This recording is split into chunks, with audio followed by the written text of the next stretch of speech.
আসসালামু আলাইকুম। দুবাই এসে বাংলাদেশ থেকে 10 মাস 12 মাস ধরে লাইসেন্স নিয়ে আরটিএ ক্লাস করে এক্সাম দিয়ে লাইসেন্সের আরটিএ পারমিট কার্ডের সবকিছু কমপ্লিট হওয়ার পর সুইপ কার্ড পাওয়ার পরে যদি আপনি আবারও ধরা খান 100 দিরহাম 200 দিরহাম 500 দিরহাম 1000 দিরহাম 5 বার 10 বার যদি ধরা খান, তো বিষয়টা আসলে অনেক কষ্টের।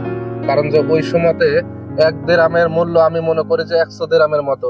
1 বছর ধরে আপনি কোনো ইনকাম ছাড়াই দুবাইতে থেকে খেয়ে দিয়ে সবকিছু করে যদি আবার আপনি গাড়ি চালার শুরুতে যদি ধরা খান, তাহলে আসলে জিনিসটা খুব খারাপ। তো কি কি কারণে যারা হয়তো বা নতুন ভাইরা ট্যাক্সিতে এসে জয়েন করছেন বা সামনের দিকে করবেন, তো কি কি কারণে ধরা খাই? বেশিরভাগ মানুষ খায়। আমিও যখন নতুন এসেছিলাম আমিও ধরা খাইছি, পরে শিখছি।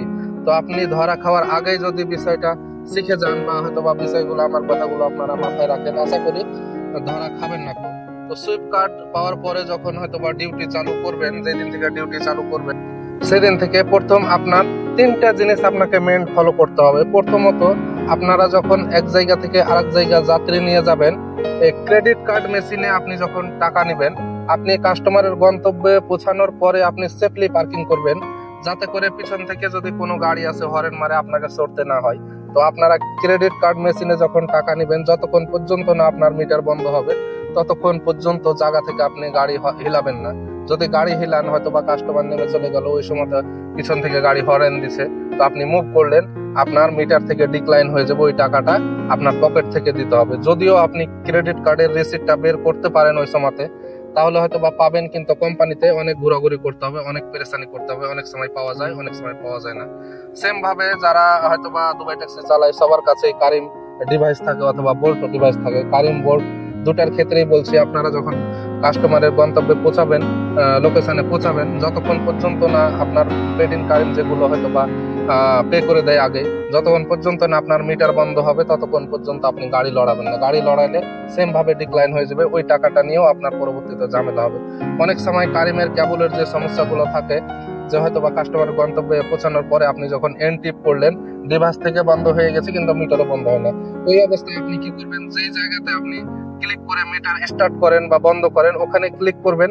তারপরের যে সাইডের বাটনটা আছে ক্যাশ কার্ডে নিয়ে যাওয়ার জন্য, ওখানে ক্লিক করবেন। আপনি একটু ধৈর্য ধরবেন, 5 সেকেন্ড 7 সেকেন্ড ধৈর্য ধরবেন, দেখবেন যে মিটার অটোমেটিকলি ক্লোজ হয়ে গেছে। যদি আপনি মুভ করেন তাহলে কিন্তু হবে না, আপনাকে এই টাকাটা আপনার পকেট থেকে যাবে, হয়তো বা আপনাকে কোম্পানিতে দিয়ে করতে হবে, এরকম কিছু হবে, আপনি পেরেশানি করবেন।